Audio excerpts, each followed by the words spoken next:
ইনুস সাহেবকে দুর্বল মনে করবেন সেই ধরনের বক্তব্য আপনারা দেয়াতে চান, কিন্তু জাতি সেটা প্রত্যাশা করে না। এখন এই নির্বাচন করতে চাওয়ার রোডম্যাপ দেওয়ার পরেও যদি কারো আমাদের ভিতরে অতিরঞ্জিত তার প্রতি বিষদগার থেকে থাকে, তখন স্বভাবতই তিনি তার জায়গা থেকে কঠোর অবস্থানে ধীরে ধীরে যাবেন। সাম্প্রতিক সময়ে Nobel laureate doctor Mohammad Yunus সাহেবের একটি সাক্ষাৎকার ছাপিয়েছে বিবিসির সেই সাক্ষাৎকারে ডক্টর মোহাম্মদ ইনুস সাহেব বেশ কঠোরভাবে বাংলাদেশের বর্তমান পরিস্থিতি সম্পর্কে বর্ণনা করেছেন। তিনি বেশ শক্ত অবস্থান গ্রহণ করে জনতার যে ক্ষমতা তিনি পেয়েছেন সেই জনতার পক্ষেই দাঁড়িয়েছেন। কেউ কেউ ডক্টর মোহাম্মদ ইনুসের এই ইন্টারভিউকে কঠোর কেন হলেন সেভাবেও এখন আবার মন্তব্য করা শুরু হয়ে গিয়েছে। তার মানে ডক্টর মোহাম্মদ ইনুস নরম ভাষায় কথা বললে তখন হয় তিনি প্রশাসনিকভাবে দুর্বল, আবার ডক্টর মোহাম্মদ ইনুস শক্তভাবে কথা বললে তখন হয় এটা ওনার সাথে যায় না, উনি ইনোসেন্ট থাকাই উচিত ছিল। এই ধরনের মতদ্বৈততাপূর্ণ বিভিন্ন ভিডিও, মন্তব্য, বক্তব্য বিভিন্ন জায়গায় দেয়া হচ্ছে।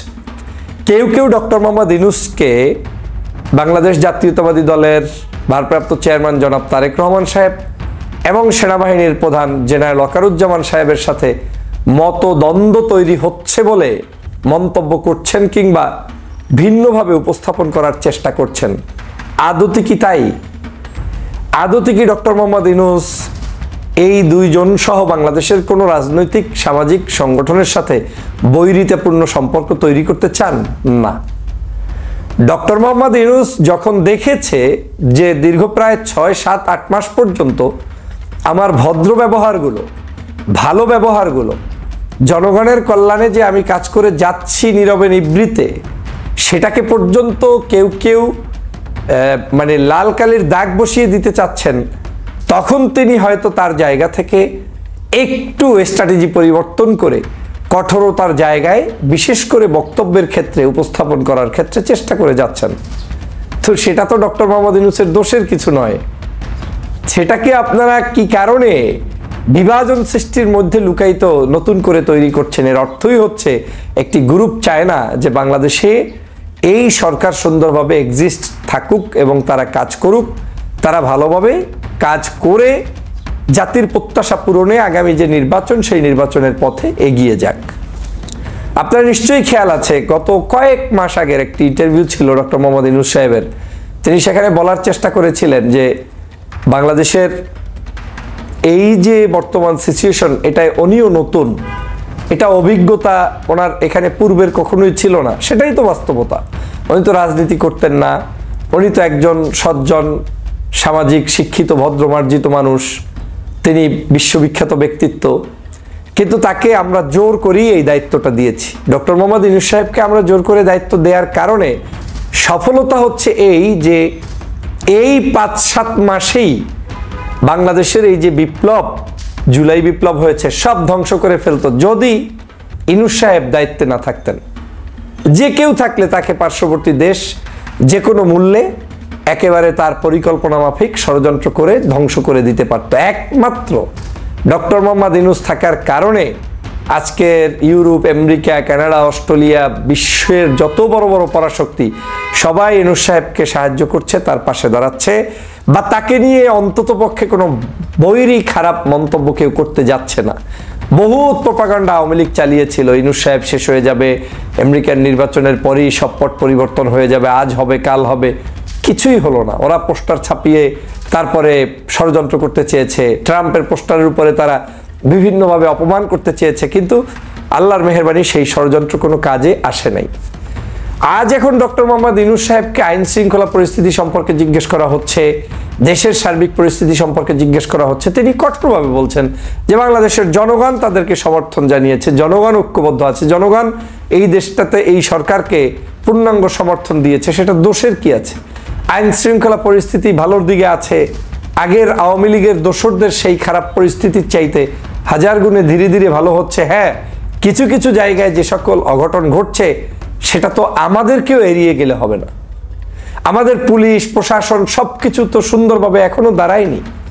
তো সেই জায়গা থেকে তিনি বেশ ভালো বক্তব্য দিয়েছেন এবং আমার কাছে মনে হয়েছে জাতিকে আশ্বস্ত করার মতো ইন্টারভিউ তিনি দিয়েছেন।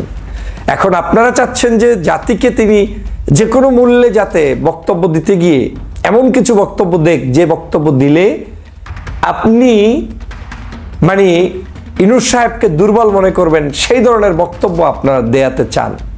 কিন্তু জাতি সেটা প্রত্যাশা করে না। বাংলাদেশে এখনো যদি গণভোটের আয়োজন করেন যে বাংলাদেশে ডক্টর মোহাম্মদ ইনুস সাহেবকে কতদিন রাখতে চান, আমি নির্দ্বিধায় বলতে পারি 70 থেকে 80% এখনো মানুষ বলবে যে ডক্টর মোহাম্মদ ইনুস সাহেব দীর্ঘদিন থাকুক, তিনি আমাদের দেশে একটি সুন্দর পরিস্থিতি বানিয়ে দিয়ে যাক, তারপরে ইনুস সাহেবের আপনার নির্বাচন করুক বা অন্য কিছু করুক। জনগণও কিন্তু বাংলাদেশের মানুষের শান্তির জন্যই ডক্টর মোহাম্মদ ইনুসকে দীর্ঘদিন পর্যন্ত চায়। কিন্তু ডক্টর মোহাম্মদ ইনুস কিন্তু বারবার বলে আসছেন যে আগামীর মার্চ বা জুন, ডিসেম্বর এই টাইমগুলোর মধ্যেই নির্বাচন করতে তিনি চাচ্ছেন।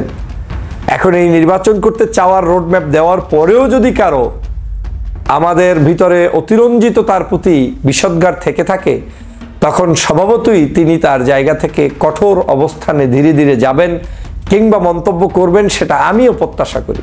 কারণ ডক্টর মোহাম্মদ ইনুস যদি শক্তিশালী না হয়, পরাশক্তিগুলো তারা তার উপরে চাপিয়ে বসার চেষ্টা করবে, দুষ্ট চক্রের লোকগুলো তার উপরে চাপিয়ে পড়ার চেষ্টা করবে। বরং আমি তো মনে করি ইনুস সাহেবকে আরো কঠোর হওয়া উচিত। তিনি যেই দেশের নেতৃত্ব দিতে এসেছেন, এই দেশটা ইউরোপ, আমেরিকা, কানাডা নয়। এদেশের মানুষ সেই দেশের কালচারের মতো অভ্যস্ত নয়। অতএব এই দেশে আপনি যার জন্য যে ট্রিটমেন্ট সেটা আপনাকে দেওয়া উচিত। আপনি দেশ একরকম ট্রিটমেন্ট দিবেন আর একরকম, এটা তো হতে পারে না। এখন যারা ইনুস সাহেবের এই ইন্টারভিউকে জনাব তারেক রহমান সাহেব কিংবা সেনাবাহিনীর সাথে বিভিন্ন জায়গায় দ্বন্দ্ব খুঁজে বেড়াচ্ছেন, সেটা খুবই অন্যায়। সেনাবাহিনী কি বলেছে? দেশের স্বাধীনতা সার্বভৌমত্ব বিপন্ন হতে পারে, তো বিপন্ন হতে পারে, এটা তো বাস্তব। আজকে যদি আমরা অনৈক্য করি, আমরা যদি বিভাজন করি, তাহলে তো বিপন্ন হতেই পারে। সেনাপ্রধানের এই বক্তব্য তো সঠিক এবং ডক্টর মোহাম্মদ ইনুস সাহেবের বক্তব্য সঠিক, তারেক রহমান সাহেব যে বক্তব্য দিচ্ছেন তাও সঠিক। কিন্তু আমরা গোলমাল পাকিয়ে ফেলছি। আমরা আমাদের জায়গা থেকে সমন্বয় করতে চাচ্ছি না। আমরা দেশটাকে আমাদের সুন্দর একটি পরিবেশে দেশটা বেড়ে উঠুক, সেটা আমরা চাচ্ছি না। প্রিয় সহযোদ্ধা ভাইরা, সে কারণে আমি বলছি, আমার কাছে মনে হয়েছে ডক্টর মোহাম্মদ ইনুস সাহেব কিঞ্চিত আগের তুলনায় শক্ত অবস্থান গ্রহণ করছেন এবং তার বক্তব্য ইন্টারভিউ ক্ষেত্রগুলোতে তিনি আরো কঠোর হবেন বলে এই সাম্প্রতিক সময়ের বক্তব্যগুলোতে পাওয়া যাচ্ছে। এবং সেটা তাকে তৈরি করে দিয়েছি আমরা, কারণ আমরা তার সফট কর্নারকে অ্যাকসেপ্ট করতে জানি নাই। সফট কর্নার অনুযায়ী তার প্রতি আমরা সহনশীল হতে পারিনি, ভদ্রতা দেখাতে পারিনি, যে কারণে আজ আমাদেরকে এটা হতেই হচ্ছে। আমরা একদিকে তার সাথে বসছি, তার সাথে যমুনায় গিয়ে আড্ডা দিচ্ছি, কথা বলছি, আবার বের হয়ে আমরা কিন্তু কঠোর হচ্ছি, তার বিরুদ্ধেই কথা বলছি। তো এই জিনিসটা কি একদিন করবেন, 2 দিন করবেন, 10 দিন পর্যন্ত চলমান রাখলে সেই জায়গা থেকে আবার ফিডব্যাকটাও সেভাবে পাবেন? নিশ্চয়ই না। হ্যাঁ, ডক্টর মোহাম্মদ ইনুস মানদণ্ডে বাংলাদেশের নিরপেক্ষ একটি নির্বাচন দেওয়ার জন্য চেষ্টা করবেন, কিন্তু নিরপেক্ষ নির্বাচনের জন্য আমাদেরকেও তার সহযোগী হতে হবে এবং এই দেশকে শান্ত রাখতে হলে আমাদেরকেও সবাইকে মিলে ঐক্যবদ্ধভাবে শান্ত রাখতে হবে। একা ইনুস সাহেবের পক্ষে এই দেশকে নিয়ন্ত্রণ করা সম্ভব নয়। অতএব সেনাবাহিনী, রাজনৈতিক সংগঠন, ডক্টর মোহাম্মদ ইনুস কারো মধ্যে বিভাজন সৃষ্টি করার মতো তৈরি কোনো মন্তব্য, বক্তব্য আমাদের দেওয়া উচিত নয়। বরং তাদের মধ্যে ঐক্য, সংহতি প্রতিষ্ঠা করাই হবে আমাদের মূল কাজ। সবাইকে ধন্যবাদ।